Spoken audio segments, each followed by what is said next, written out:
Welcome in. We are here to continue our NFL season preview series, talking about the 2025 Carolina Panthers checking in at number 24 on our power rankings. Happy to talk about this team today. Interested to see what exactly the direction for this team is. Obviously, they've tried to invest in, and especially early on, in trying to be able to put some weapons around their big trade up a few years ago for Bryce Young. Saw some flashes from Bryce and continuing to move forward and get better as a quarterback after he sat down for a few games.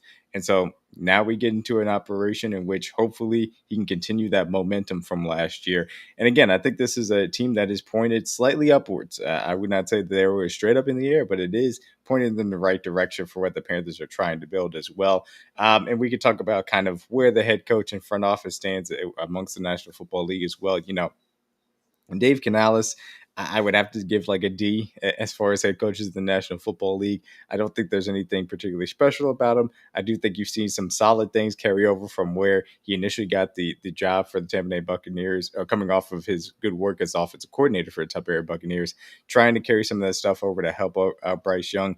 This is really going to be a proven year of really how much he can do and being able to cater to what Bryce can do well. We saw some flashes of that in last year. He needs to continue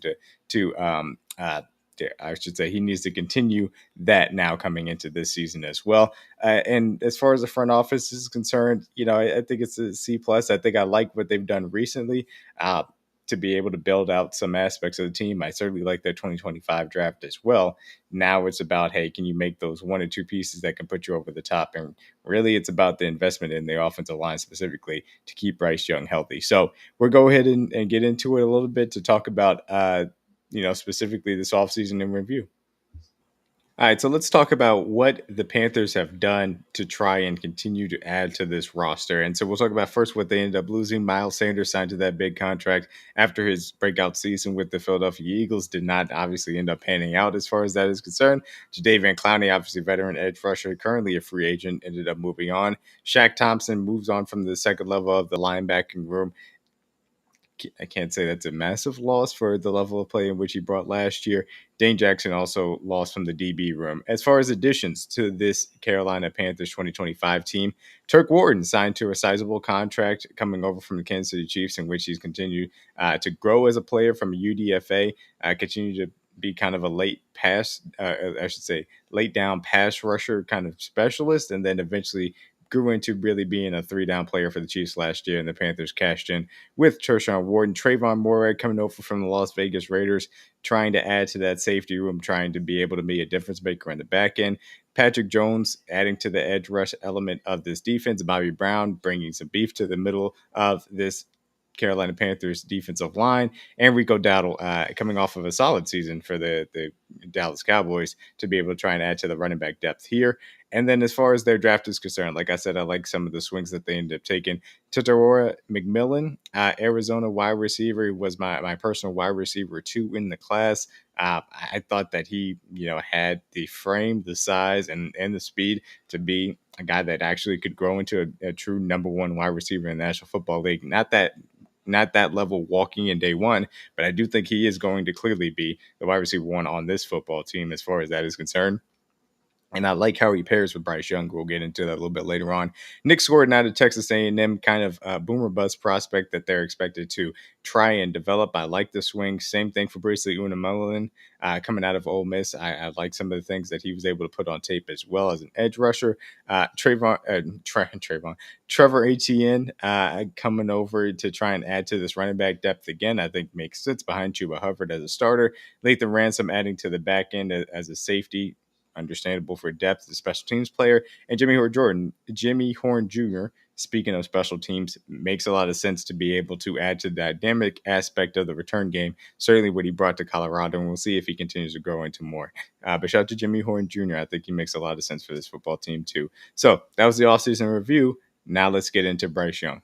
Bryce Young and talking about how in these 2 games specifically from last season, after he got in bitch, came back more comfortable. The intermediate passing game that he really showed, specifically within structure versus the eventual Super Bowl against the eventual Super Bowl teams that would face off in the Kansas City Chiefs and Philadelphia Eagles, I thought was really impressive as far as back-to-back week performances. Obviously, these are two differences that put a lot of stress on quarterbacks by changing the picture, and they obviously make an emphasis of you trying to beat them in the intermediate areas of the field and not making it easy for you to get over the top.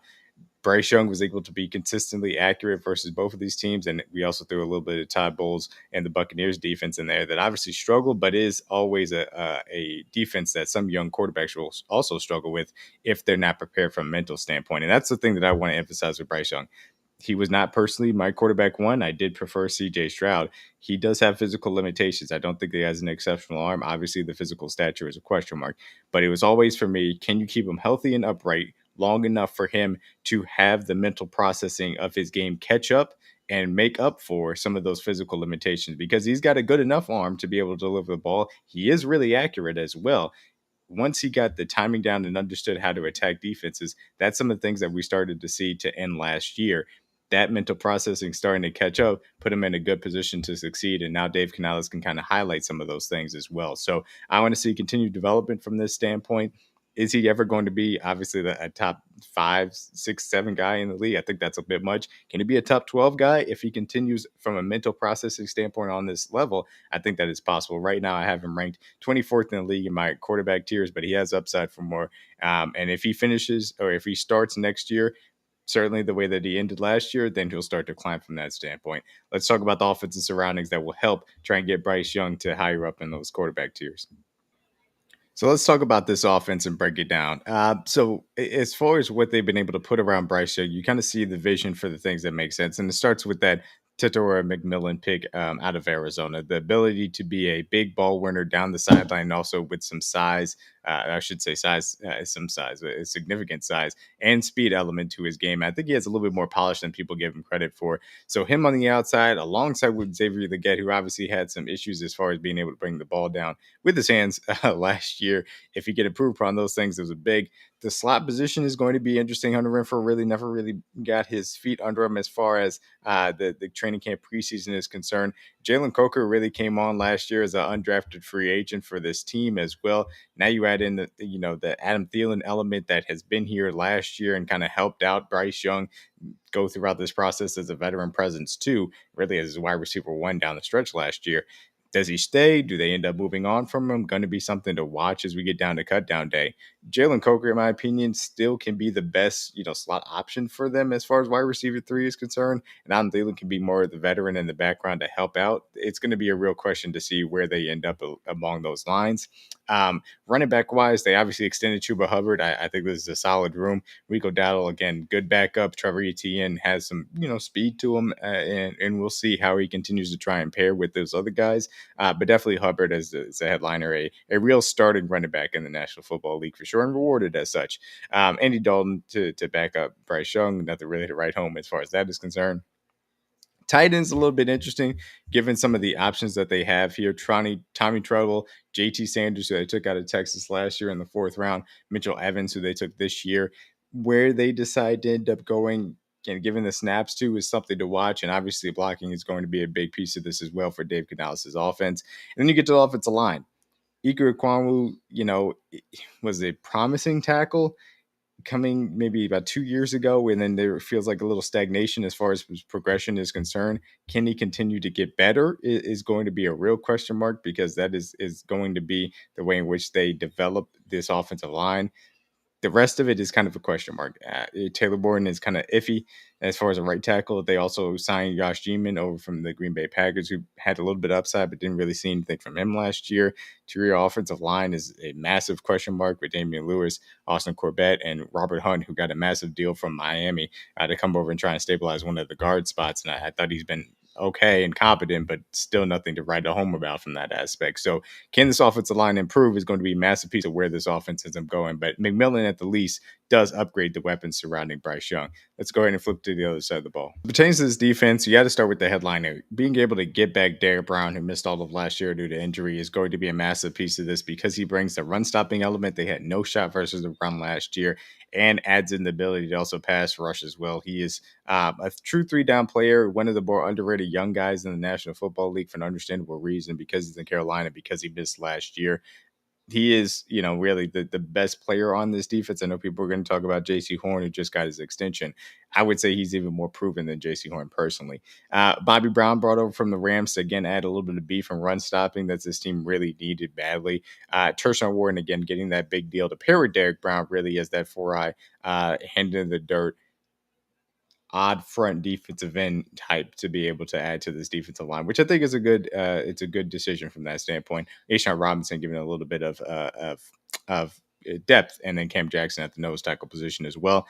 Like I said, brought over Patrick Jones in the offseason to add to DJ Woman to come off the edge as well. Princely and Nick Scorton, two interesting young prospects day two to come off the edge. The level of which those guys can develop and how quickly they can is really going to be the question mark for where this pass rush ends up landing, because I like the interior three with Brown, Wharton, and Bobby Brown. Derrick Brown, I should say, Bobby Brown. It's going to be the real question mark of how much juice Princely and Nick can really insert in their rookie seasons to see where that pass rush goes. Christian Roseboom comes in to join Trayvon Wallace and the inside linebacker. Still real question marks as far as that group is concerned. Safety room, Trayvon Moore comes over from the Raiders. I don't mind that move. Latham Ransom adds a little bit of depth with Nick Scott being the primary starter alongside Mo Rake. I think it's, an interesting duo, but it's still got some real question marks. I do think Trayvon has some upside as a playmaker, though, and we'll see if he gets to show some of that off. JC Horn, obviously the headliner in the cornerback room, signed to a massive contract, one of the better young cornerbacks in the league when he is on the field, just has not been on the field nearly often enough to be able to prove it. And so hopefully you see him do that a little bit more often. They got some other options, but that cornerback depth really does get thin quickly behind Horn. So it's imperative that JC stays on the field. That's kind of the way that the defense ends up coming out. I would personally give it a C- grade. I give the offense a D just because of how bad that offensive line is really.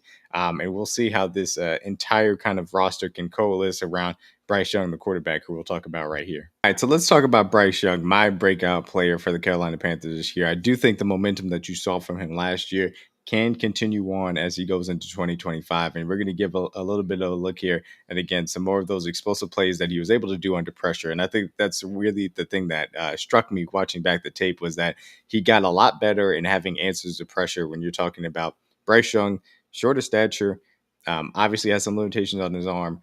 The big thing for quarterbacks is how do you perform under duress, under those, unideal circumstances.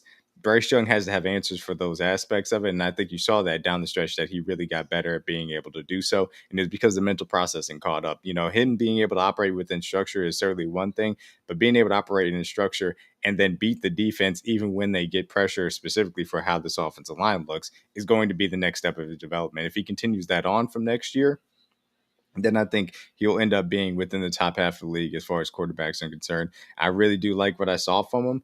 And the fact that he was able to mitigate pressure that he is, again, you look at the ways that a lot of young quarterbacks mitigate pressure, it's because they are exceptional athletes. You look at what Jay Jones was able to do last year for the Commanders, or they have really, great arms and they're able to kind of throw out of certain circumstances that don't look great. You think of like a Jordan Love aspect of that as well. Bryce Young is a guy that's going to have to win with his mind and then his poise. And Bryce Young, fortunately, last year started to show those signs. So I think that Bryce Young, again, still has those limitations as far as you're talking about, hey, can this guy be, a top 10, top 8 type of guy? It's a question mark.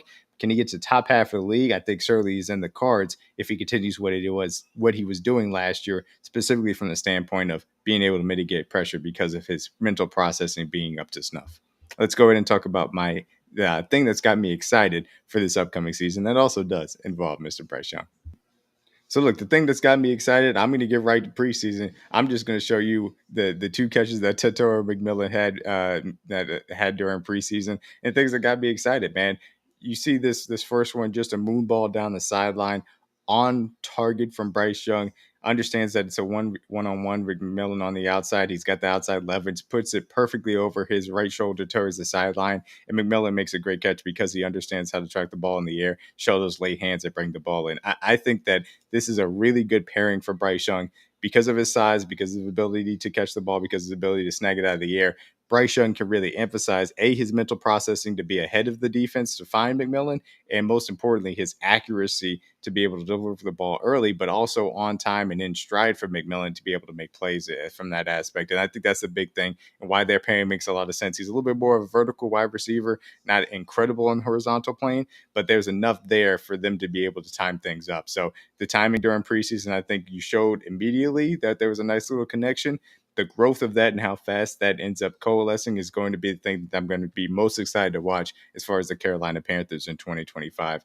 Mr. Bryce Young to Tetairoa McMillan, we'll see what ends up happening for those two young players.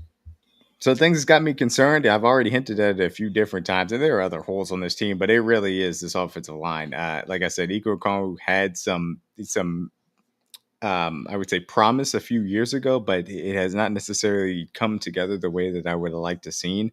The rest of the offensive line has serious question marks, and I did have Robert Hunt pictured here. He was the guy who was coming in to try and be a stabilizing force as far as guard. He got a record free agency guard contract when he came over from Miami. Hasn't necessarily lived up to it to this point. Now, can he step up? Can Morgan get a little better? Do they go with Josh Neiman and he can step up a little bit to stabilize that right tackle position? Can it get a little bit better interior offensive line play? Is going to be a huge question mark. But this is the thing that has me most concerned because, again, it is major to try and keep Bryce Young as clean as possible to continue to allow for his development. So I don't want this offensive line to end up getting him killed while he's out there. Let's go ahead on to my hot take. And look, my hot take is going to stick here, and this is not going to be a good one. I do think this is actually going to end up being the worst offensive line in all of football this upcoming season. And it's, again, for the question marks that I just did lay out as far as my concerns, and you saw some evidence of this last year in this Dallas Cowboys game. And it's because the Cowboys aren't necessarily a great defense. You know, they can't necessarily stop the run effectively from that aspect, but they have enough as far as the pass rush was concerned last year.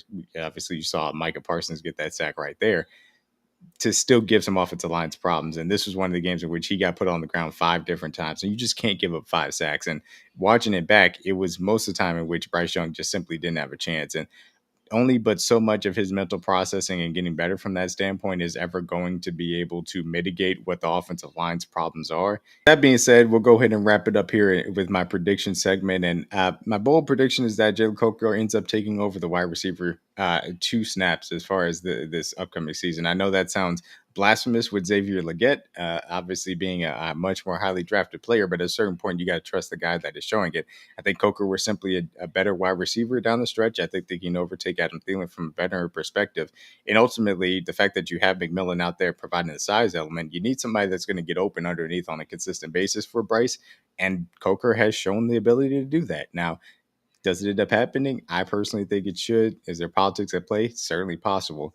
In my personal opinion, I think that he provides the third best or second best target because I do have some hope for JT Sanders being able to develop on the Carolina Panthers this upcoming season. Yes, Jalen Cokeheads certainly go ahead and unite as far as that is concerned. In that vein, as far as their record is to discuss, and my prediction for it, it's tough to say some positive things. I think they're, again, slightly upward trajectory. They were not a good team obviously last year. I think they get slightly better. They could be a 7-win team. I wanted to be more excited about them, especially in a weaker division. It's just very difficult to get there given that I know how many limitations are there on the offensive line right now. It's very tough for me to really feel that great about them. That's not even getting into some of the second level concerns I have and then the secondary concerns that I have, especially outside of JC Horn and Trayvon Moehrig. So that's kind of how I look at their team. Again, I think that there's a little bit of feistiness to them. I would love to predict more, but they still need a little bit of time to add to those trenches, specifically on the offense side of the ball, because I do like the things that they've done on the defensive side. But that's all I got for you guys today. Again, thank you guys so much for coming by. Please like this video. Check out the other videos and like them as well. Subscribe to the channel DMW Sports. We are at DMW Sports on TikTok and Twitter as well, at Sports DMW on Instagram. Hope you guys have a great day. We'll be back with more NFL season preview.